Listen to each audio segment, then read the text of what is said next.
Salam semua para tetua, leluhur dan semuanya. Jumpa lagi bersama Mimin di channel Alurmu. Semoga para tetua dan leluhur selalu diberikan kesehatan jasmani rohani, serta rejeki yang cukup. Amin. Oke, langsung saja hidupkan imajinasi para tetua dan leluhur semuanya, karena cerita akan kita mulai. Yok, gasken.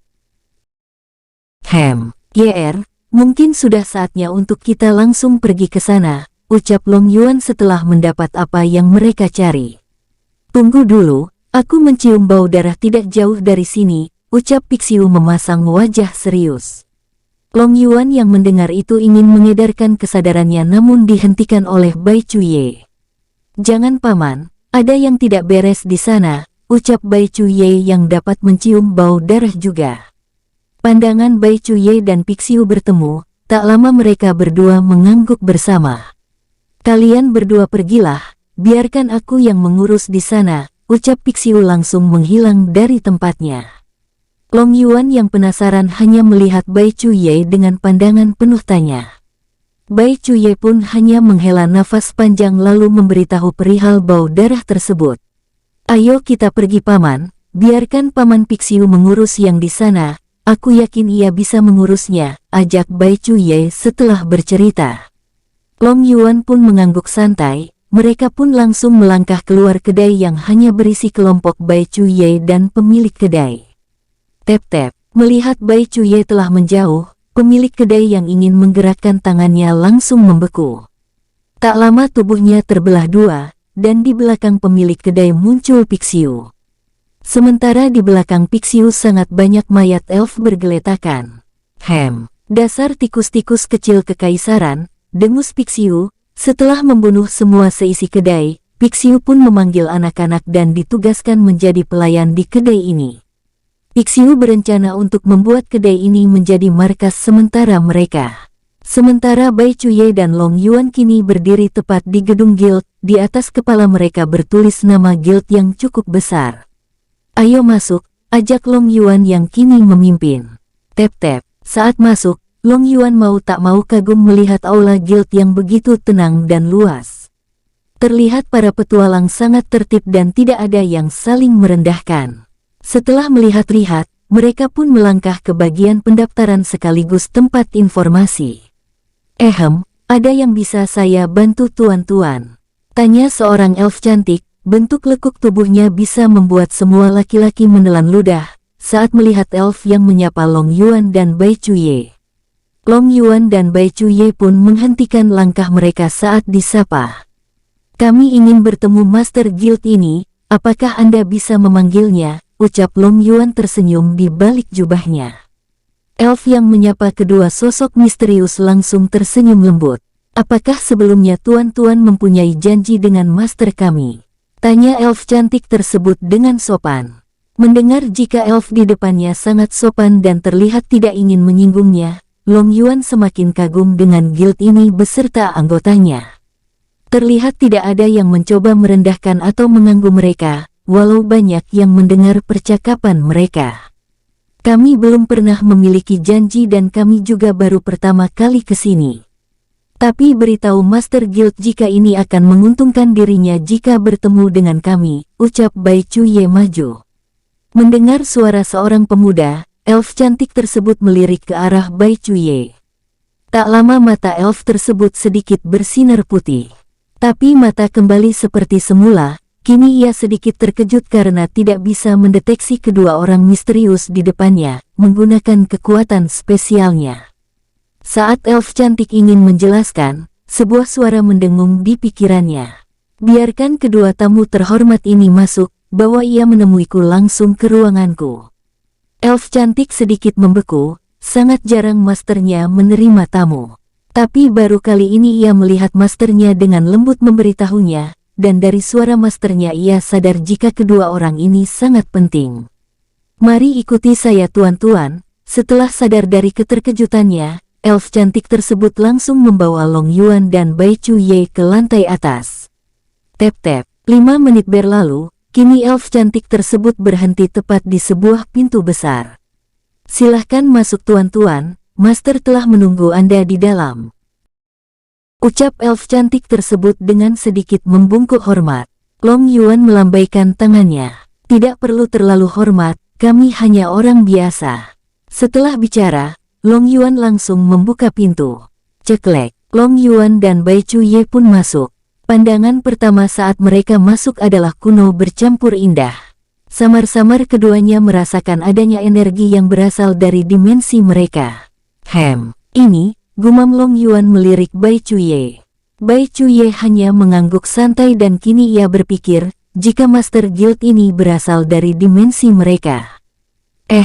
Apakah kalian belum puas melihat-lihat? Sebuah suara lembut menyapa Bai Chuye dan Long Yuan. Sontak keduanya melirik ke arah wanita yang sangat cantik. Maaf atas sikap kami, ucap Long Yuan tersenyum kecil. Tidak apa-apa, silahkan duduk tuan-tuan. Aku telah menunggu kalian cukup lama, ucap Ariel tersenyum kecil. Saat keduanya berjalan, sekilas Bai Chuye melirik ke arah belakang Ariel, dan ia samar-samar merasakan jejak kehadiran seseorang. Anthony yang bersembunyi sedikit terkejut. Ayah dan anak sama-sama mengerikan, gumam Anthony dalam hati. Setelah menikmati hidangan tanda menghormati apa yang dihidangkan Ariel, kini keduanya diam selama beberapa saat. Baiklah, apa yang ingin kalian bicarakan ke sini aku sudah tahu. Jadi jelaskan saja rencana kalian ke depannya, ucap Ariel langsung memasang wajah serius. Long Yuan dan Bai Chuye sedikit terkejut saat maksud mereka ke sini telah diketahui. Saat Long Yuan ingin bertanya, Ariel langsung memotong lebih dulu. Dari mana aku tahu? Kalian tidak perlu tahu saat ini, yang pasti kita berada di sisi yang sama. Long Yuan seketika terdiam, pandangan Long Yuan kini mengarah ke Bai Chuye, karena ia yang akan bicara saat ini. Kami ingin perlindungan, ucap Bai Chuye datar. Ariel mengangguk paham, apakah hanya itu saja? Tidak mungkin jika kalian hanya butuh perlindungan saja, misal sumber daya untuk meningkatkan jumlah mana kalian, ucap Ariel. Bai Chuye menggelengkan kepalanya. Aku hanya butuh orang yang di belakang Anda sebagai pelindung kami. Jika salah satu leluhur elf ikut turun tangan, sisanya serahkan kepada kami. Ariel yang sudah menduga dari awal langsung melirik kekasihnya. Anthony pun langsung muncul dengan seutas senyum. Baiklah, kami setuju. Bai Chuye mengangguk puas mendengar jawaban tersebut. Wus, treng, treng. Dua sinar terlihat melesat di udara dan bahu-membahu saling serang. Duar duar duar, ledakan menggema dan menghancurkan sebagian wilayah. Wus, hohoho, kau semakin kuat saja bocah, kekeh Bai An. Sosok elf berkulit hitam tersenyum, dengan canggung dan malu-malu ia menggaruk kepalanya. Jika kakak serius, aku yakin akan langsung kalah, terlebih Ares melihat pedang yang kakak pegang sangat luar biasa mengerikan, ucap Ares penuh kagum saat melihat pedang Bai An yang masih tersarung.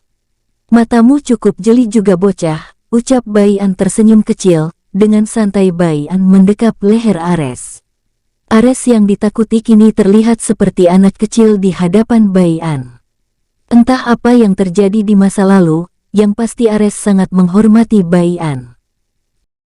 Kak, sudah lama aku menunggumu di sini, kenapa baru sekarang kau datang? Dan juga, Ares menatap Bai An yang kini telah membuka tudung yang menutupi kepalanya. Kau terlihat jauh lebih muda sekarang, sambung Ares dengan pandangan kagum. Bai An yang mendengar itu hanya bisa menghela nafas. Akan ku ceritakan dari awal aku pergi dari sini, ayo kita duduk dulu di tempat biasa, terlebih mereka juga akan datang ke sini, karena aku menyuruh mereka berkumpul di tempat pertama kali aku melatih kalian semua.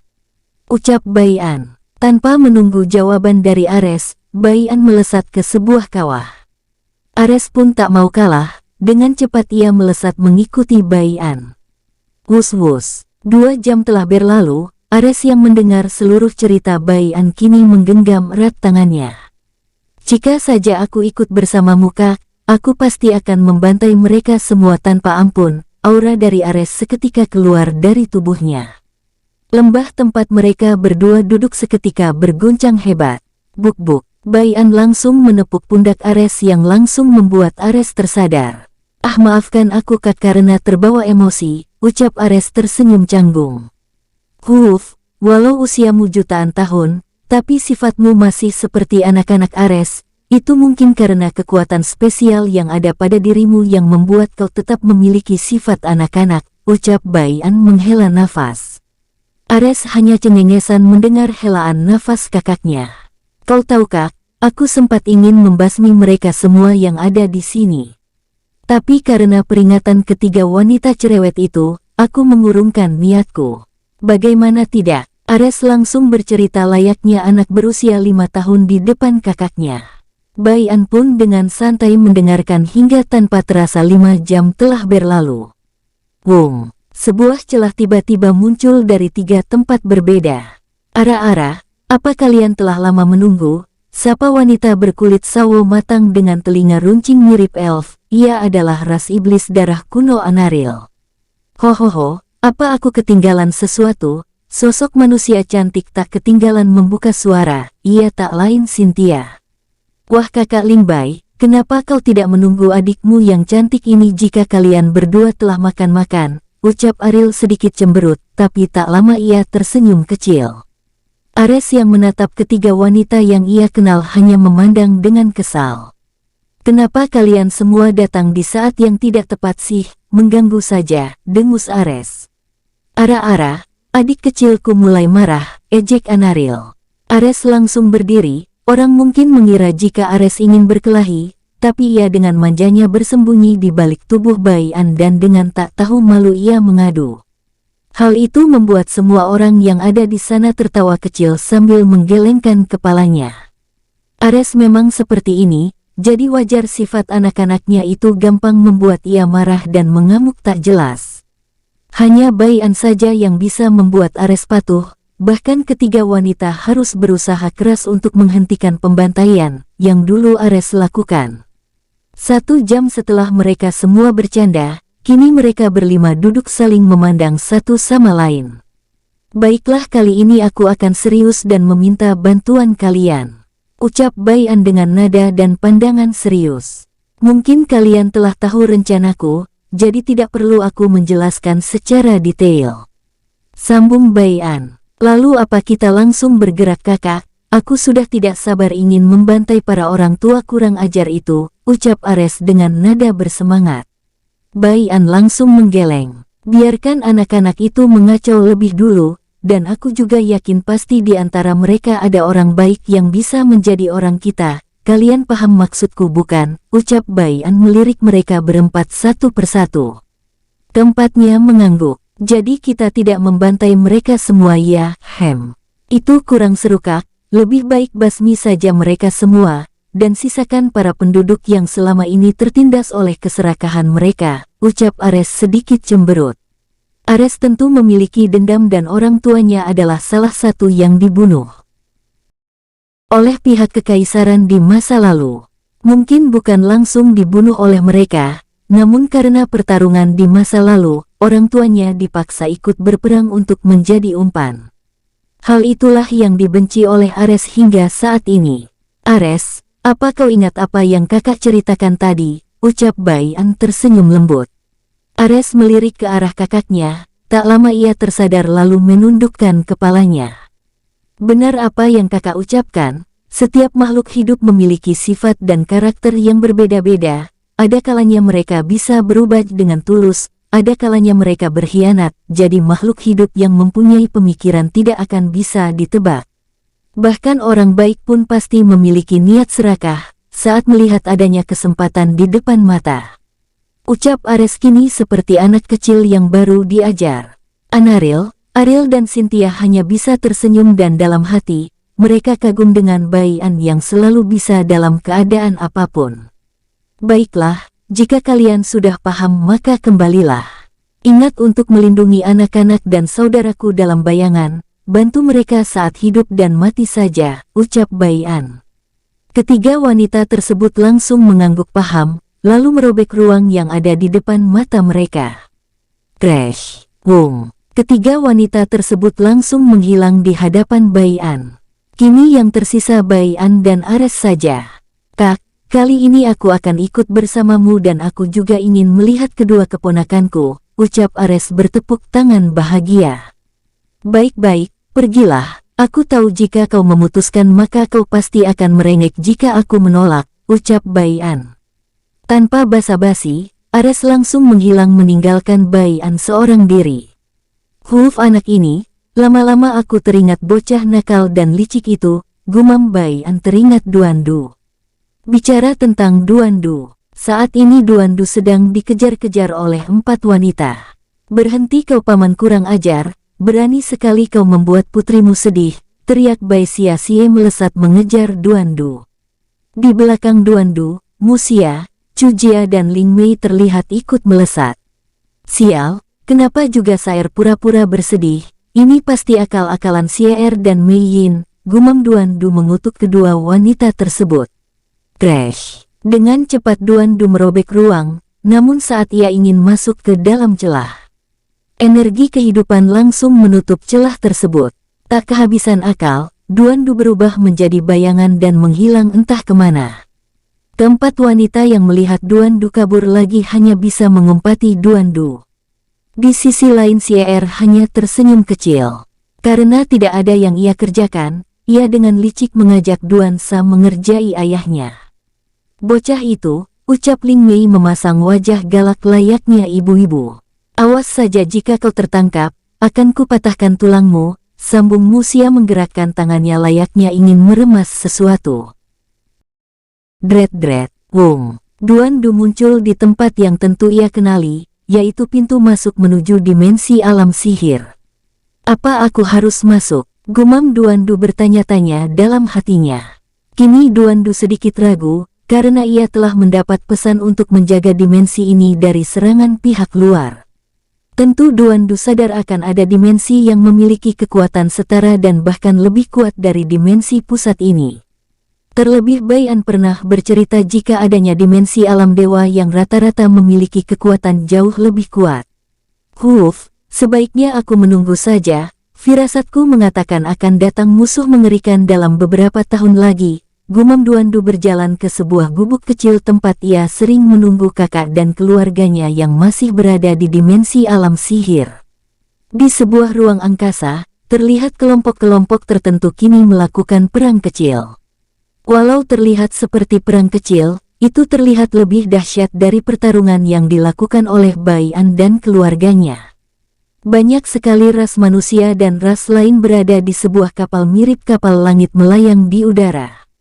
Si sialan itu, ialah yang paling diwaspadai, karena ia memiliki kekuatan tempur paling mengerikan walau tingkat kultivasiku setara dengannya. Sosok pemuda berambut hitam legam pendek, kini menatap ke arah sebuah kapal berwarna biru cerah di kejauhan. Sama halnya dengan pemuda yang berada di kapal biru cerah, ia menatap ke arah kapal berwarna merah cerah. Sin Chen itu, mau dimanapun aku berada ia selalu menghalangi jalanku. Gumam sosok pemuda berambut merah terang, di pinggangnya terselip pedang tipis dan memiliki aura haus darah. Tuan Muda Jisan, kini banyak kapal bermunculan lagi dan kapal-kapal ini terlihat berasal dari sekte besar yang memiliki peringkat kurang lebih dari 100 yang paling rendah. Sapa seorang pemuda yang memiliki kekuatan sedikit lebih lemah dari Jisan. Jisan pun mengangguk santai, tatapannya mengarah ke kapal-kapal yang kini bermunculan. Bukan dari 100 sekte besar yang namanya disegani saja, banyak juga klan-klan kuat yang patut diperhitungkan juga bermunculan. Sekte tempat Jisan bernaung memiliki peringkat 7 dari jajaran 100 sekte besar ternama, dan sekte tempat Sin Chen berada pada tingkat 8, keduanya memang sering bentrok. Mereka berdua juga adalah jenius mengerikan, yang sebanding dengan sekte terkuat pertama dan terkuat kedua. Saat kapal-kapal kini bermunculan, sebuah kapal terlihat muncul dari celah yang dirobek paksa. Tak lama sebuah tawa menggema. Hahaha, apakah kalian sudah lama menunggu ayah ini? Terima kasih karena kalian berbaik hati. Sosok pemuda terlihat berusia 20 tahun dengan rambut berwarna pirang muncul. Ia adalah salah satu jenius yang paling ditakuti oleh para jenius. Jisan dan Sin Chen pun langsung waspada saat melihat kemunculan pemuda dengan rambut pirang, di punggungnya ada sebuah pedang yang besar dan hampir mencapai tinggi pemuda berambut pirang tersebut. Wong, baru saja pemuda berambut pirang tertawa, ia langsung melirik ke arah sebuah celah muncul di samping kiri dan kanannya. Dret, heng, dasar manusia menjijikan, ingin rasanya aku robek mulut besarmu itu. Sosok iblis dengan gigi runcing dan telinga runcing muncul, walaupun terlihat mengerikan, wajahnya sangat tampan. Tatapan iblis muda tersebut mengarah ke Chen Long, pemuda berambut pirang. Hahaha, suehan mulutmu memang tidak pernah dicuci dari dulu, masih sangat bau, ucap Chen Long tertawa terbahak-bahak. Suehan pun menggeram, tapi tatapannya dan yang lain pun mengarah ke sosok wanita yang selalu memasang wajah dingin, serta datar. Mungkin Lui, aku tak menduga jika sekte nomor 3 terkuat akan ikut berpartisipasi juga dalam acara perebutan senjata Asura, ejek Suehan. Tapi mungkin Lui atau Qin Lui hanya diam saja, dan dalam hati semua orang membenarkan ucapan Suehan, karena sekte mungkin Lui tidak akan pernah mau mengikuti acara apapun, dan sekte mereka selalu tertutup. Terlebih sekte Qin Li diisi oleh wanita semua. Hahaha, Qin Li, kau masih saja dingin, sesekali tersenyumlah, jika kau tersenyum, aku yakin seluruh pria di dimensi alam dewa akan berebutan hingga timbul kekacauan karena ingin melihat senyummu, ucap Chen Long. Namun Qin Li masih saja sama, hal itu membuat semua orang yang hadir di sana kini mulai saling menatap. Di mana sekte terkuat keempat sampai keenam? Aku belum melihat kemunculan mereka, ucap Chen Long. Melihat tidak ada yang mau merespon dirinya, Chen Long pun langsung melirik Suehan yang sektenya tepat berada di bawahnya. Daripada kita bertarung satu sama lain di sini, hal itu akan memperlambat kita menuju dimensi tempat pedang Asura berada. Chen Long menghentikan ucapannya. Kini ia melihat semua orang-orang yang berada di kapal mereka masing-masing. Bagaimana jika buat peraturan, jangan ada yang saling menyerang lebih dulu, dan nanti jika sudah sampai tujuan atau sudah menembus dinding penghalang dimensi itu, baru kita putuskan mau bertarung atau tidak.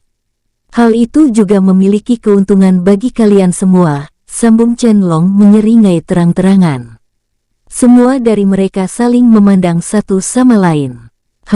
Walau kita bermusuhan, tapi kali ini aku setuju dengan ucapanmu Chen Long, dengus Suehan. Tatapan Suehan mengarah ke Xin Chen dan Ji San. Suehan tahu jika kedua pemuda tersebut memiliki kekuatan setara dengannya dan patut diwaspadai, jadi ia tentu melirik keduanya. Ji San dan Xin Chen mengangguk serempak. Kali ini kami setuju dengan Chen Long, ucap keduanya serempak. Tak lama, semua jenius yang ikut berkumpul mengangguk setuju. Lalu tatapan semua orang kini mengarah ke Qin Li. Qin Li yang jarang bereaksi langsung mengangguk ringan. Setelah dirasa semua sepakat, mereka pun langsung menggerakkan kapal mereka, mengarah ke yang telah diberitahu oleh master mereka masing-masing. Untuk tingkat kultivasi, Chen Long, Suehan, Qin Li, Ji San dan Xin Chen memiliki kekuatan yang setara, yaitu Dewa Surgawi Bintang 2 akhir. Sementara Baian yang kini memantau perkembangan para putra dan keluarganya yang lain belum mengetahui tentang invasi yang dilakukan oleh para jenius dari dimensi alam dewa. Walau ia sudah menebak, ia tak pernah berpikir jika yang datang akan sebanyak itu. Dek-dek, tiba-tiba jantung Baian yang memiliki koneksi dengan pedang Asura berdetak, bersamaan dengan keluarnya Asura darah. Aku rasa dalam beberapa tahun atau sekiranya paling cepat 10 tahun di dimensimu, invasi dari dimensi alam dewa akan datang, ucap Asura darah seolah memberi peringatan dengan nada serius. Sementara untuk tingkatan di atas dewa penguasa immortal suci adalah Dewa Surgawi Bintang 1 sampai Bintang 9 dan setiap bintang memiliki tahapan dari awal, menengah, akhir dan terakhir puncak. Untuk naik ke setiap tahapannya sangatlah sulit, dan yang terkuat di dimensi alam dewa yang diketahui hanya master dan 2 ahli yang memiliki tingkat kultivasi Dewa Surgawi Bintang 6 puncak. Belum diketahui tentang adanya yang telah menembus Dewa Surgawi Bintang 7 awal. Aku rasa dalam beberapa tahun atau sekiranya paling cepat 10 tahun di dimensimu, invasi dari dimensi alam dewa akan datang, ucap Asura Darah seolah memberi peringatan dengan nada serius. Bai-an yang mendengar itu terlihat memasang wajah dingin. Aku ingin bertanya, apa tingkatan selanjutnya setelah dewa penguasa immortal suci? Tanya Bai-an. Melihat tatapan Bai-an, Asura Blood hanya bisa menghela nafas panjang. Ia pun langsung memberitahu Bai-an. Asura Darah juga memberitahu jika ingin menaikkan satu tahap, butuh waktu ribuan bahkan ratusan ribu tahun. Tak lupa juga Asura Darah memberitahu, jika para jenius di dimensi alam dewa memiliki tingkat kultivasi mengerikan, yang terendah berada pada tingkat Dewa Surgawi Bintang 2 awal dan terkuat Dewa Surgawi Bintang 2 akhir. Jika ada yang bisa mencapai Dewa Surgawi Bintang 2 puncak di usia kurang dari 1 juta tahun, maka ia akan dianggap melebihi jenius atau disayangi oleh surga. Dan jika ada yang bisa sampai Dewa Surgawi Bintang 3 awal sebelum usia 1 juta tahun, maka orang tersebut sudah tidak tahu dijuluki apa lagi karena melebihi jenius. 1 jam kemudian, kini Bai-an tersenyum tipis. Jadi begitu. Wing Zhen hanya berada di tingkat Dewa Surgawi Bintang 1 awal, namun karena hukum dimensi ini, kekuatannya ditekan menjadi Dewa Penguasa Immortal Suci. Sama halnya dengan Gu Wenhong, namun karena memiliki kekuatan melebihi Dewa Surgawi Bintang 3 jadi Gu Wenhong tidak bisa mengeluarkan 1% energinya. Gumam Bai-an mengangguk-angguk. Pantas ia tidak bisa membunuhku, namun walau begitu, dengan 0,5% energi yang ia keluarkan itu setara dengan duer saat ini. Sambung Bai-an. Lalu langkah apa yang akan kau lakukan selanjutnya? Tanya Asura Darah penasaran. Langkah selanjutnya ya, ucap Bai-an. Untuk langkah selanjutnya selesaikan dulu yang ada di sini, karena waktu di sini jauh lebih cepat dengan waktu yang ada di dimensi pusat. Dan juga karena tingkat kultivasi mereka ditekan, aku tidak perlu terlalu khawatir, karena kini aku memiliki rencana untuk meningkatkan kekuatan tempur keluargaku agar bisa membantai mereka yang datang mengacau ke tempat tinggalku. Sambung Bai-an langsung merobek ruang di depannya. Crash! Boom! Bai-an dan Asura Darah pun langsung menghilang. Tak lama Bai-an muncul tidak jauh dari kota Gunsel. Pandangan Bai-an mengarah ke Ares yang kini akrab dengan Bai Han, Lang Zai, Chen Tian dan Duan Li. Ares ternyata cepat akrab dengan mereka, gumam Bai-an terkekeh kecil. Ares yang sedang mengobrol seperti anak kecil kini memandang ke arah jauh. Tunggu di sini kawan, aku ingin buang air dulu, ucap Ares langsung berlari sempoyongan. Bai Han dan Lang Zai saling pandang. Baru kali ini aku mendengar orang sekuat dirinya buang air kecil, ucap Bai Han bingung. Biasanya hanya orang-orang di tingkat fana saja yang masih melakukan hal seperti itu pun mereka yang belum memiliki energi, sambung Lang Zai. Chen Tian yang mendengar obrolan keduanya langsung menanggapi. Wajar saja, walau usianya tua, tingkahnya itu sama dengan Lier, bahkan jauh lebih kekanak-kanakan dari Lier. Jadi jangan diambil pusing, lebih baik kalian bantu aku menghitung harta yang aku dapat beberapa waktu tadi. Lang Zai dan Bai Han seketika mendengus. Dasar otak harta, dengus keduanya.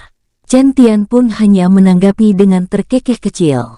Oh ya, apa kalian ingin ikut, ucap Chen Tian bangun dari tempat duduknya. Saat ini tempat mereka berada adalah sebuah penginapan yang telah mereka ambil alih. Dulunya penginapan ini milik Kekaisaran Gamma. Pergi saja sendiri, aku tahu apa yang ingin kau lakukan, ucap Lang Zai dan Bai Han serempak. Chen Tian pun mengangguk, saat ini Chen Tian ingin pergi meminta kompensasi karena ia telah dihina dengan sebutan bocah. Setelah mengetahui tempat tinggal pemuda yang Chen Tian bunuh di guild, Chen Tian kini berniat pergi saat ini. Dengan langkah santai ia keluar dari penginapan lalu melesat ke arah tertentu. Sementara Ares yang melihat kakaknya kini muncul cengengesan. Ada kau kesini kak? Tanya Ares yang tahu betul sifat Bai-an. Jika tidak ada masalah penting, ia tidak akan muncul dengan jarak yang jauh. Apa yang aku ceritakan kemarin sudah bisa kita mulai, bantulah mereka memperkuat daya tempur mereka, dan juga aku berniat membawa mereka ke sini jika mereka sudah sampai.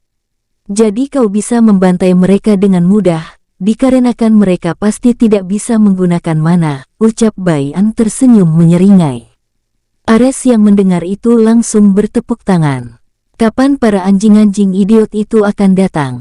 Jika perlu bawa sekarang aja Kak. Ares sudah tidak sabar memukul kepala mereka yang bodoh itu, ucap Ares terdengar tak sabaran. Alis Bai An seketika berkedut-kedut. Karena Ares sama sekali tidak mendengar ucapannya tadi, ia hanya mengambil yang ingin ia dengar saja, yaitu invasi yang telah ia ceritakan. 100 tahun lagi, jadi waktu kita masih banyak, cepat pergi sana, dengus Bai An. Wajah Ares yang tadinya bahagia, seketika memasang wajah sedih layaknya anak kehilangan mainannya. Hais anak ini, gumam Bai An dalam hati. Lihat keponakanmu itu, ia bermain sendiri. Apa kau tidak ingin ikut bersenang-senang, ucap Bai An menunjuk Duan Li. Ares pun mengarah ke Duan Li yang lincah ke sana kemari mencari mangsa. Ares pun langsung pergi menyusul Duan Li, walau Ares tidak tahu apa yang Duan Li lakukan, tapi menurut Ares itu seru.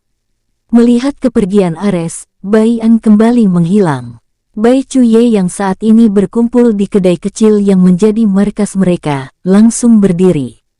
Lakukan sekarang, ingat pesan yang aku beritahu, buat ini seolah-olah permainan dari Kekaisaran Darium dan jangan sampai melukai guil darah putih saat kalian bertarung melawan mereka.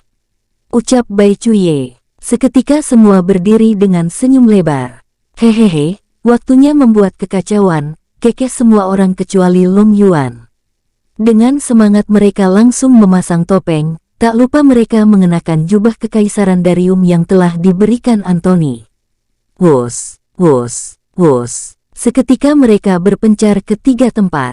Bai Yulong, Bai Ji Pixiu mengarah ke barat.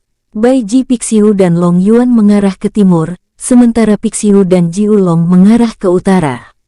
Tujuan mereka adalah titik tempat pusat perdagangan yang ada di kota ini, titik cabang guil darah putih berada dan terakhir para bangsawan korup. Bai Cuye dan Anthony tetap diam di kedai untuk memantau. Anthony telah memasang sebuah batu pemantau di setiap titik, dan saat ini ada sebuah layar terang berasal dari batu kristal berwarna putih untuk mereka melihat situasi. Apa kau yakin jika salah satu dari leluhur ras kami akan keluar? Tanya Anthony penasaran. Bai Cuye melirik Anthony lalu mengangguk ringan. Lihat saja pertunjukannya, bagaimana para saudara dan pamanku lakukan, itu pasti akan mengundang mereka keluar. Ucap Bai Cuye tersenyum kecil. Pandangan Anthony dan Bai Cuye pun mengarah ke sebuah layar. Sret-sret, Pixiu dan Jiulong kini muncul di wilayah utara. Terlihat jelas wilayah utara di kota putih ini sangatlah luas. Luasnya bahkan menyamai dunia tempat Bai An tumbuh hingga berusia belasan tahun. Hahaha, aku tak menyangka jika di tempat tinggal para bangsawan elf ini sangatlah tentram, kekeh Jiulong. Tapi tak lama lagi ketentraman mereka akan hilang, sambung Pixiu tersenyum lebar. Saat keduanya ingin melesat ke atas langit, terlihat beberapa elf langsung menghampiri mereka. Kekuatan elf tersebut rata-rata berada pada ranking A dan yang terkuat ranking S. Mereka adalah yang menjaga perbatasan wilayah utara, sehingga wilayah utara tetap tentram. Wus-wus, bunuh mereka berdua, ucap pemimpin yang memiliki ranking S. Mendengar itu, Jiulong tertawa terbahak-bahak. Hahaha, ketahuilah tempatmu tikus-tikus parasit, ejek Jiulong langsung menghilang. Jiulong langsung muncul di depan elf ranking S. Tangan Jiulong yang telah membentuk senjata dari mana, kini terayun dengan cepat.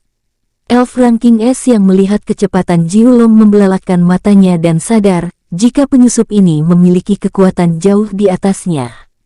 Elf tersebut yang telah biasa bertarung dan memiliki banyak pengalaman bertarung hidup dan mati, secara spontan mengayunkan pedangnya untuk bertahan. Treng! Elf tersebut langsung terlempar sejauh 10 meter, dan sebelum membentur tanah ia dengan cepat menyetabilkan tubuhnya. Saat elf ranking S sudah stabil, ia melirik ke arah atas. Elf tersebut langsung membeku saat sadar, jika apa yang dilakukan Jiulong hanya pengalihan, kini ia melihat semua bawahannya telah mati tanpa kepala. "Sialan kau!" teriak elf tersebut meraung marah. "Sas, kau jangan terlalu berisik, nanti mereka semua akan sadar," bisik Jiulong tersenyum mengerikan. Pada akhirnya kepala elf ranking S tersebut langsung terlepas dari tubuhnya, ia bahkan tidak menyadari bagaimana cara ia dibunuh. Jiulong yang sudah selesai membunuh penghalang langsung melesat ke atas langit. "Wos, ayo paman, semua sudah beres," ucap Jiulong tersenyum kecil. Pixiu hanya bisa menggelengkan kepalanya. Mereka berdua pun langsung melesat ke atas dan saat mereka sudah mencapai ketinggian yang dirasa posisi yang pas, keduanya saling melirik satu sama lain. "Aku sebenarnya tak ingin melakukan hal ini, namun karena permintaan YR dan peringatannya jika kita berdua tidak mampu membunuh mereka semua, aku mau tak mau menurut," ucap Pixiu menghela nafas panjang. Wos, saat melihat benda asing yang terbuat dari baja dan besi, Jiulong hanya menganga. Tingginya benda asing tersebut juga cukup tinggi, yaitu hampir mencapai 20 meter. "Wah, apa ini paman? Kenapa aku baru tahu kau mempunyai benda unik ini?" tanya Jiulong terlihat kagum. "Hahaha, aku pun kagum dengan benda asing ini dan ini pemberian YR. Dulu YR dan CR pergi mencuri benda asing di dunia yang bernama bumi," ucap Pixiu dengan nada bangga. "Dan jika aku tidak salah, nama benda ini bernama rudal, itulah yang diberitahu oleh YR beberapa waktu lalu," sambung Pixiu. "Lalu benda asing ini untuk apa paman?" tanya Jiulong penasaran. Ia tidak tahu jika rudal ini untuk menghancurkan wilayah utara ini. Jiulong hanya ditugaskan ke sini membantu Pixiu saja, jadi wajar ia banyak bertanya. "Hehehe, kau akan tahu sebentar lagi, dan juga lama-lama benda ini senagat berat," ucap Pixiu. "Jiwer bantu paman untuk memegang benda asing yang bernama rudal ini, paman akan mengaktifkannya menurut petunjuk YR kemarin," ucap Pixiu. Jiulong pun dengan semangat menarik rudal tersebut di pundaknya. "Bro, berat rudal ini sekitar 1 jaket," gumam Jiulong.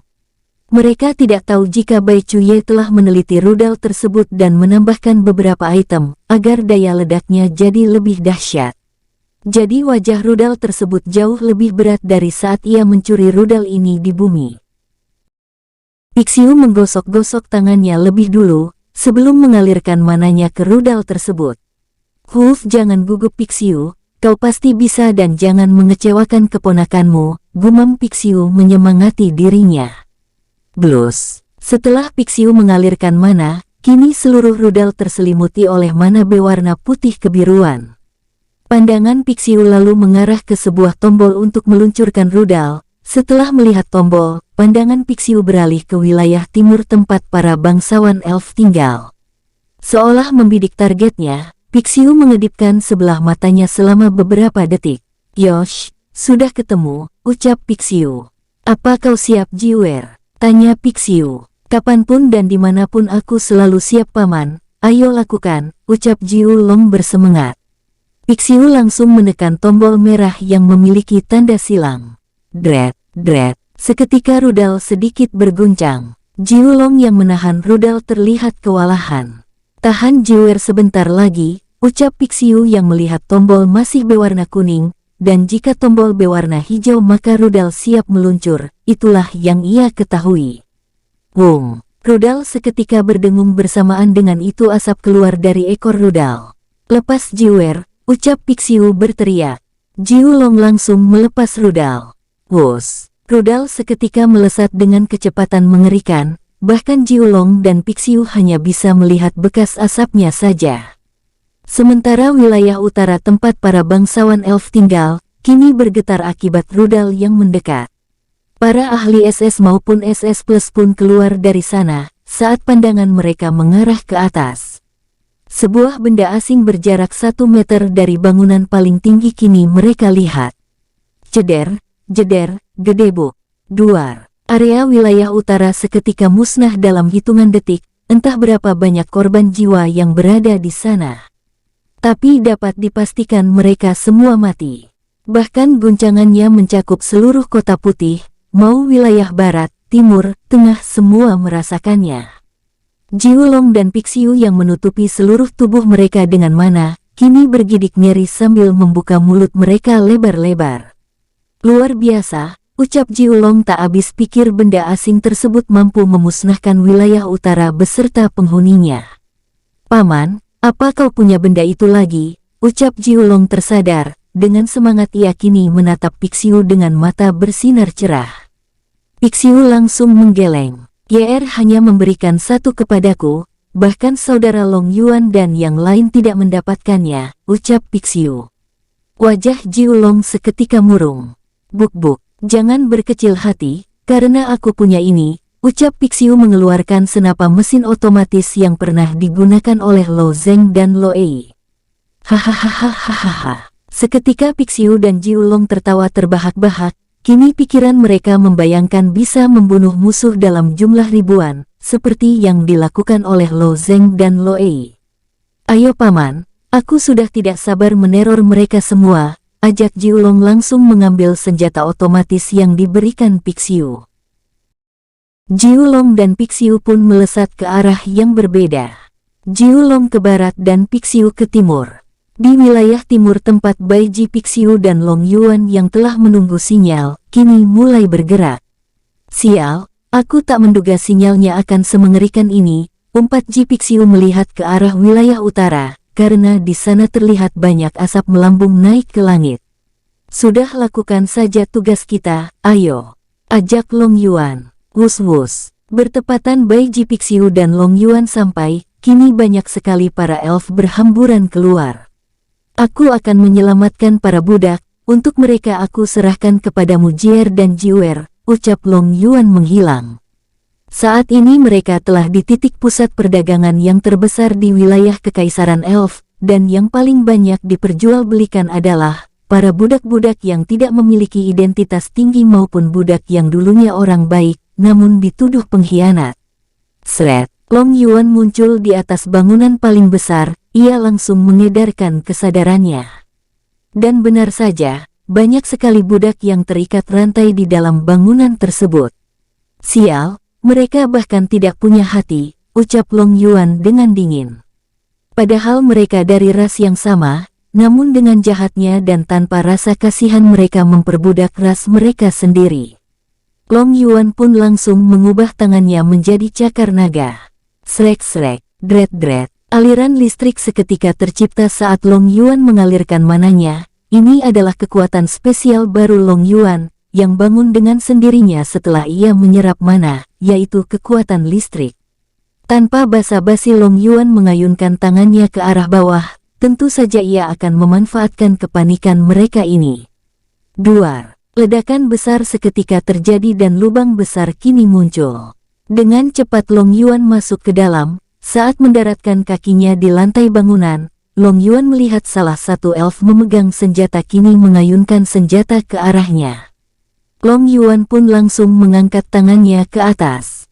Sky Lightning, gumam Long Yuan. Jeder. Seketika banyak petir bermunculan, lalu menyerang musuh yang sudah ditargetkan Long Yuan. Tatapan Long Yuan seketika berubah dingin saat melihat mayat musuh yang gosong. Aku menyesal tidak menyiksa kalian lebih dulu, ucap Long Yuan.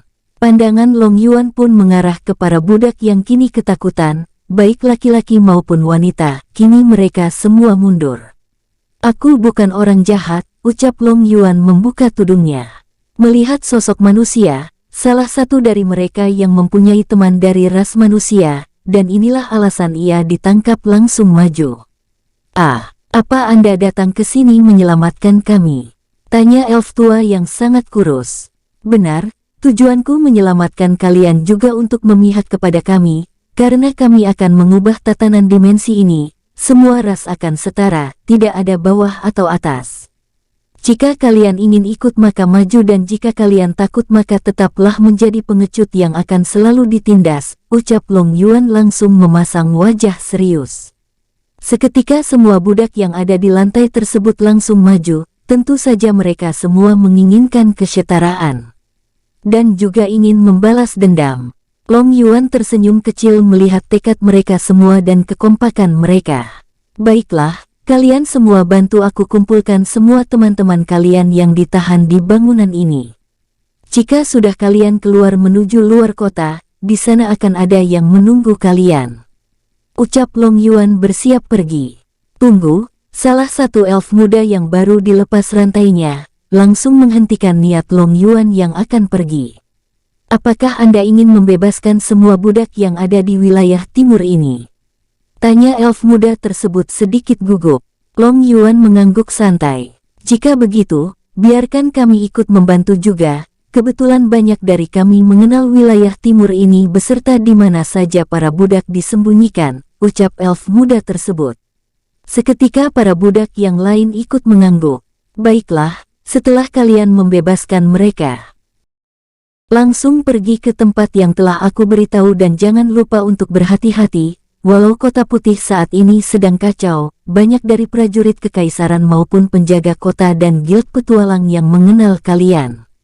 Kalian pasti paham maksudku, ucap Long Yuan memperingati. Mereka semua pun mengangguk patuh. Long Yuan pun langsung menghilang dari tempatnya. Hahaha, saudara Jiu, biarkan aku juga mencoba benda aneh ini. Benda ini sangat mengerikan, ucap Bai Ji Pixiu tertawa saat ribuan dari penjaga toko budak mengepung mereka. Bukan hanya itu saja, terlihat banyak prajurit yang ditugaskan di kota putih ikut mengepung Jiu Long dan Bai Ji Pixiu. Tunggu sebentar, aku belum puas mencobanya, kebetulan juga mereka baru datang, jadi mereka tidak tahu jika kita membunuh musuh dalam hitungan detik, ucap Jiu Long tersenyum menyeringai. Bai Ji Pixiu hanya mengangguk patuh. Serang mereka hanya berdua, aku yakin mana mereka saat ini sudah habis sehingga berdiam diri, teriak salah satu ahli ranking S. Mereka semua pun menerjang layaknya sebuah lebah yang ingin merebut manisan. Jiu Long langsung mengalirkan sedikit mananya lalu menekan pelatuk dengan hati. Dret dret dret, jeder, jeder, duar. Seketika ratusan dari mereka langsung berubah menjadi kabut darah tanpa menyisakan daging. Sret, mereka yang mulai menerjang langsung berhenti, kini tubuh mereka bergetar hebat. Salah satu dari mereka pun sadar, jika rekannya yang tadi bergerak ke sini beberapa menit lalu diyakini mati. Ia mengira jika rekannya menuju tempat lain. Lari. Salah satu dari mereka langsung berteriak ketukatan. Wos, duar. Baru saja ia melangkah, tubuhnya langsung meledak. Hal itu membuat para pasukan beserta penjaga toko budak ketakutan. Kali ini mereka merasakan teror mengerikan, maju mati, mundur mati. Mereka kini tak tahu harus melakukan apa. Hahaha, takutlah kepada ayah anak-anak nakal, tawa Jiu Long langsung menggema. Hal itu membuat semua orang bergidik ngeri.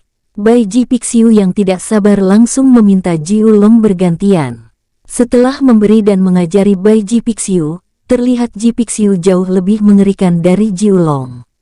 Hahaha, kini giliran pawang hewan yang akan mengajari tikus-tikus seperti kalian, ucap Ji Pixiu tertawa terbahak. Dret, jeder, jeder, duar. Tanpa menunda lagi Ji Pixiu langsung membantai setengah dari mereka yang mencoba lari maupun menyerang. Hahaha, ini sangat menyenangkan, seperti yang diucapkan oleh ayah angkat, jangan sisakan musuhmu, nada suara Ji Pixiu seketika terdengar berbeda. Dengan wajah dingin ia langsung menekan pelatuk lalu mengarahkannya ke arah musuhnya. Tidak sampai 1 menit kini mereka semua mati tanpa menyisakan tubuh. Keheningan seketika terjadi di tempat Jiu Long dan Bai Ji Pixiu, karena hanya mereka berdua yang ada di sana. Tak lama pandangan mereka mengarah ke sebuah celah, yang muncul tidak jauh dari pandangan mata mereka. Musuh yang kuat akhirnya bermunculan, ucap Jiu Long dan Bai Ji Pixiu serempak. Sret, sebuah celah bermunculan di seluruh kota putih. Jiu Long dan Bai Ji Pixiu langsung tersenyum lebar. Jangan biarkan mereka keluar dengan tubuh utuh, ucap Jiu Long. Bai Ji Pixiu pun langsung mengangguk santai, dengan cepat ia menarik pelatuk otomatis. Dret, saat puluhan ahli ranking S dan S+ keluar, mereka langsung waspada saat merasakan bahaya mengancam nyawa mereka. Hati-hati, ucap ahli ranking S+ yang dapat merasakan serangan, kini mengarah ke arah mereka. Baru saja para ahli elf tersebut ingin membuat pertahanan. Ceder, duar, duar. Tubuh mereka langsung meledak, dan menyisakan ahli ranking S+ yang mampu bertahan. Namun terlihat lengan kanan hingga ke bahunya kini hilang, darah terus merebes keluar tanpa bisa menekannya. Pandangan ahli tersebut mengarah ke dua sosok berjubah hitam. Saat ia ingin mengatakan sesuatu, pandangannya langsung menjadi gelap. Jiulong muncul di belakang ahli tersebut sambil mengayunkan tangannya untuk membersihkan darah yang menempel saat ia membunuh musuh. Jiulong dan Bai Chuye melirik ke arah celah yang kini bermunculan di dekat mereka. Dengan cepat mereka bergerak membantai semua musuh. Terlihat jika mereka berdua memiliki kerjasama yang sangat baik, yang satu melemahkan musuh dan yang satu membasminya. Di wilayah barat, Bai Yulong dan Bai Gipixiu kini sedang bentrok dengan anggota Guild Darah Putih. Terlihat pertarungan mereka sangat sengit, namun tidak ada yang menyangka jika kedua kelompok ini sedang bersandiwara. "Sialan, akan kubunuh kau," teriak salah satu ahli elf yang menjadi ketua kelompok cabang Guild Darah Putih. Kekuatan elf tersebut berada di ranking SS dan Bai Yulong berada di ranking S+. Walau begitu mereka seimbang dan terlihat jika mereka menggunakan kekuatan penuh.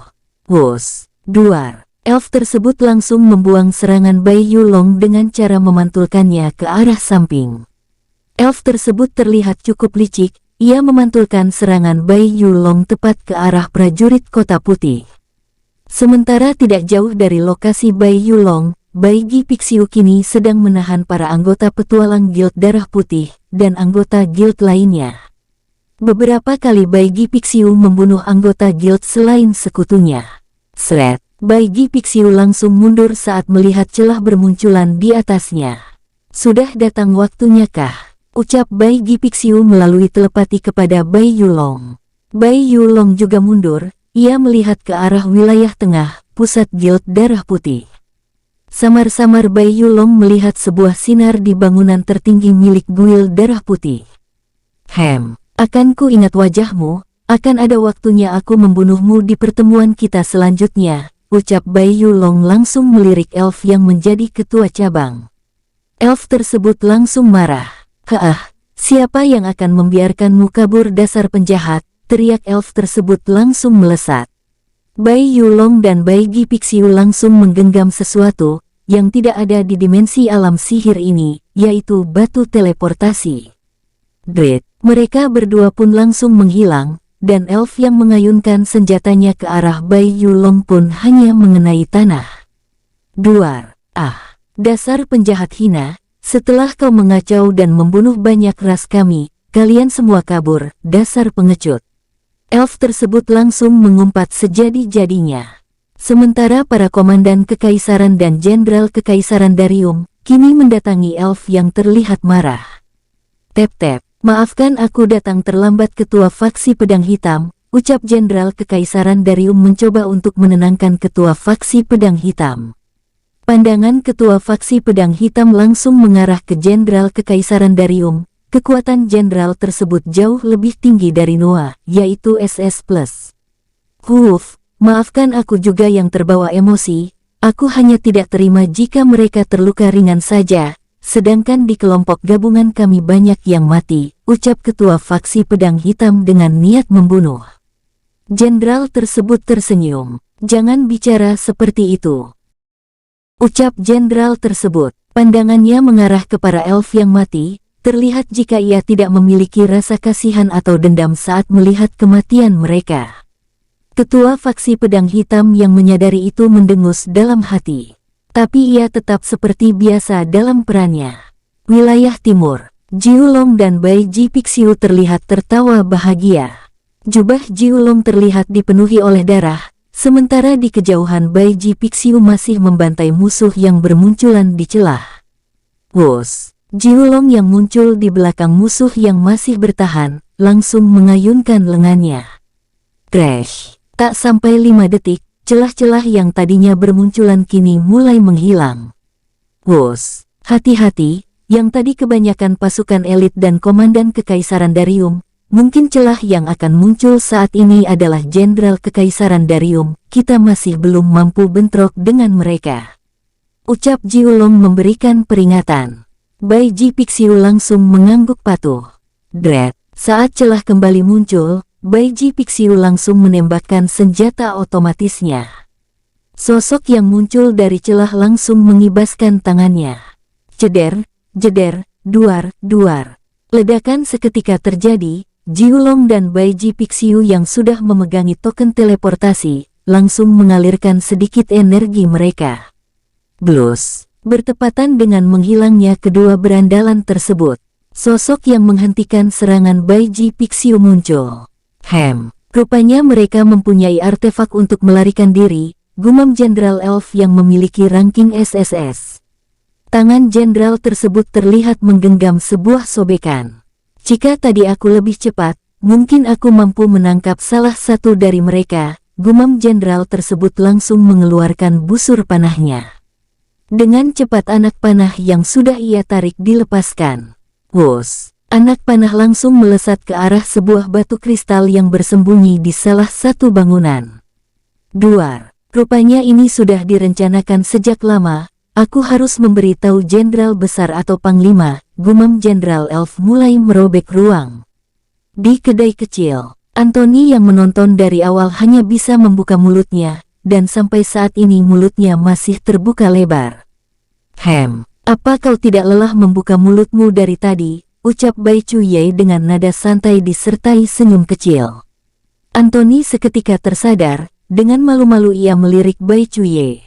Itu tadi luar biasa teman Ye, aku bahkan ingin mencoba kedua senjata tadi, terlebih senjata yang bisa membunuh banyak musuh dalam sekali serang itu jika tidak salah namanya senjata otomatis. Yah itu dia, Anthony seketika terlihat seperti orang gila yang bicara sendiri. Bai Chuye hanya bisa menghela nafas, tadi saat pertama bertemu ia kagum dengan ketegasan Anthony, tapi saat ini, kekagumannya langsung berkurang drastis. Sret, sret, Bai Yulong dan Bai Ji Pixiu langsung muncul di depan Bai Chuye. Tak lama Jiulong dan Bai Ji Pixiu menyusul. Hehehe, bagaimana tuan muda? Kerjaku sangat bagus kan, ucap Jiulong menaikkan alisnya berkali-kali. Daripada berbangga diri, lebih baik kalian bantu Paman Pixiu dan Long Yuan yang kini mengurus para budak, ucap Bai Chuye. Seketika Jiulong hanya bisa tersenyum malu, mereka berempat pun langsung mengganti jubah mereka dan menyamarkan aura mereka. Setelah itu mereka keluar dari kedai dengan langkah santai, seolah tidak tahu kejadian tentang kekacauan yang terjadi. Bai Chuye dan Anthony juga terlihat ikut bangkit dari tempat duduk mereka. Dia datang, aku dapat merasakannya jika dalam hitungan detik akan muncul di sana, ucap Bai Chuye dengan nada serius. Anthony langsung mengangguk, ia kini percaya akan ucapan Bai Chuye, dan kagum akan taktik Bai Chuye. Ayo saudara Anthony, ingat jangan keluar sebelum aku beri kode, apapun yang terjadi walau aku diambang kematian sekalipun, ucap Bai Chuye memberi peringatan. Setelah mendapat anggukan dari Anthony, mereka berdua pun langsung berangkat. Wong, dengan cepat keduanya merobek ruang yang ada di depan mereka masing-masing. Sret, Bai Chuye muncul di langit seorang diri. Kini pandangan Bai Chuye mengarah tepat ke sebuah celah yang tiba-tiba muncul. Sret. Wus, saat sosok elf tua keluar, pandangannya langsung mengarah ke lembah yang ditutupi oleh lahar serta asap. Tadinya lembah itu merupakan tempat para bangsawan elf tinggal, kini hanya tinggal sejarah saja. Wong, elf tua tersebut langsung memiringkan kepalanya dengan cepat, saat sebuah pedang yang terbuat dari mana yang telah dipadatkan, melesat ke arahnya. Pandangan elf tersebut mengarah ke sosok berjubah. Kau dan kelompokmu telah membuat kesalahan dengan membunuh ras kami, akan aku perlihatkan kekuatan sesungguhnya ras elf yang paling agung ini, ucap elf tua tersebut menghilang dari tempatnya. Wus, sebuah tangan tiba-tiba muncul di depan wajah Bai Chuye. Bai Chuye yang masih terlihat tenang langsung berubah menjadi kabut darah. Hanya kekuatan spesial rendahan ingin melarikan diri yang agung ini, dengus elf tua kini langsung mengejar Bai Chuye. Elf tua atau biasa dipanggil leluhur elf tidak sadar jika ia sedang dipancing oleh Bai Chuye menjauh dari kota putih. Sret, Bai Chuye muncul tepat di tengah laut lepas. Tak lama elf tua langsung muncul dalam jarak 200 meter. "Oh, permainan anak-anak, kau ingin mati di tempat sepi rupanya," ucap elf tua dengan nada jijik. Bai Chuye hanya diam saja sambil menatap musuhnya yang memiliki ranking SSS+. Baru kali ini ia melawan musuh sekuat ini seumur hidupnya, baik di masa lalu maupun masa sekarang. Sementara elf tua yang selalu diabaikan seketika menggeram. "Ras rendahan sepertimu mengabaikan yang agung ini, bagus-bagus." Sebuah tombak langsung muncul di tangan elf tua. Dengan cepat ia mengayunkan tombaknya yang telah diselimuti mana. Wus! Bilah tombak ini melesat ke arah Bai Chuye. Bai Chuye pun langsung mengambil sikap kuda-kuda. Tatapannya kini sangat tajam saat merasa bilah ini diselimuti oleh hukum tertentu. Benar saja, saat bilah tombak akan mencapai Bai Chuye, tubuhnya seketika menjadi berat dan ia tidak bisa mengeluarkan kekuatan spesialnya. Bukannya panik, Bai Chuye memejamkan matanya sesaat lalu mengeluarkan pedangnya. Treng, treng. Bai Chuye mengayunkan pedangnya sebanyak 2 kali. Elf tua yang melihat musuhnya mampu menahan kekuatan spesial dan melihat serangan tersembunyi, seketika menyunggingkan senyum tipis. "Kau lumayan juga manusia rendahan," ucap elf tua mulai bergerak cepat ke arah Bai Chuye. Saat elf tua bergerak, ia juga terlihat beberapa kali mengayunkan tombaknya. Dan puluhan bilah tombak kini melesat ke arah Bai Chuye. Bai Chuye yang telah menanti serangan selanjutnya, langsung memicingkan matanya. Jadi begitu, setiap satu kali ayunannya memang yang keluar satu bilah mana tombak, namun saat sudah akan mencapai target, bilah mana tombak terbelah menjadi 2, pantas aku merasa kristis tadi. Gumam Bai Chuye kini paham. Bai Chuye juga tahu, bagaimana cara elf tua ini membelah bilah mana tombaknya menjadi 2. Dengan cepat Bai Chuye mengalirkan mananya ke pedang yang kini ia genggam. "Mari kita coba apakah dugaanku benar," gumam Bai Chuye dalam hati. Saat Bai Chuye akan mengayunkan pedangnya ke arah depan, ia langsung membalik ujung pedangnya dengan cepat.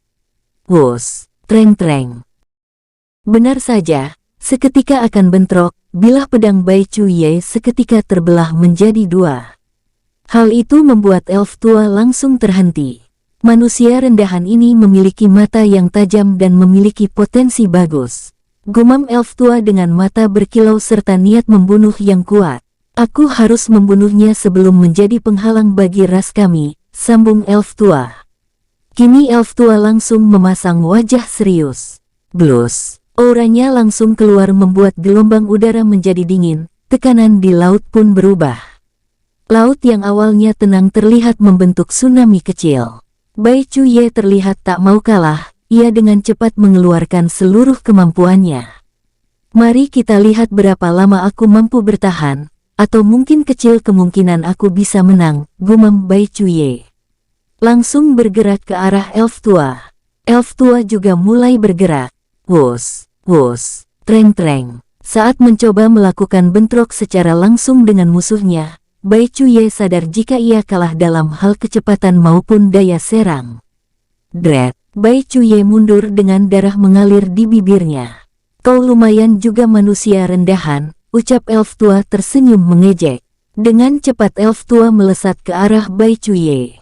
Wus! Bai Chuye yang sudah memikirkan konsekuensi saat bentrok jarak dekat, langsung memutar badan secara spontan sambil menundukkan kepala. Sebuah tombak seketika melewati wajahnya, tak mau kalah, walau ditekan oleh kekuatan spesial milik musuh, Bai Chuye langsung mengayunkan pedangnya dengan seluruh kekuatannya. Wus! Elf tua yang melihat musuh masih mampu mengayunkan pedangnya, walau sudah ditekan langsung mundur dengan cepat. Tidak berhenti sampai di sana, Bai Chuye langsung bergerak sekuat tenaga saat melihat adanya kesempatan. Dret! Bai Chuye muncul di samping musuh. Tebasan darah maut, gumam Bai Chuye dalam hati. Seketika kekuatan spesial Bai Chuye yang tidak bisa ia gunakan, langsung tiba-tiba muncul. Bilah pedang berbentuk darah langsung melesat ke leher elf tua. Elf tua yang melihat kekuatan spesial musuh bisa muncul seketika terkejut, padahal kekuatan spesialnya jauh lebih kuat, sehingga membuat semua kekuatan spesial yang di bawahnya tidak bisa digunakan, termasuk menekan penggunanya. Tapi ia baru kali ini menemukan musuh yang jauh lebih lemah darinya, mampu menggunakan kekuatan spesialnya. Boom! Sebuah cahaya langsung muncul di depan tubuh elf tua. Duar! Seketika serangan Bai Chuye hancur berkeping-keping. Tatapan elf tua kini mengarah ke Bai Chuye. Kau harus mati manusia rendahan, ucap elf tua kini tak bisa menahan diri lagi. Dret, dret, elf tua muncul di depan Bai Chuye. Sial, ia jauh lebih cepat dari yang tadi, gumam Bai Chuye sedikit terlambat merespon. Crash, duar. Tubuh Bai Chuye seketika terlempar saat sebuah tombak mengarah ke perutnya. Bersambung, terima kasih untuk semua para tetua, leluhur En semuanya yang sudah setia bersama alurmu. Jangan lupa juga jauhi permainan 4 skater yang menyesatkan, agar keluarga para tetua tetap aman dari masalah. Kita lanjut episode selanjutnya ya, hehehehe.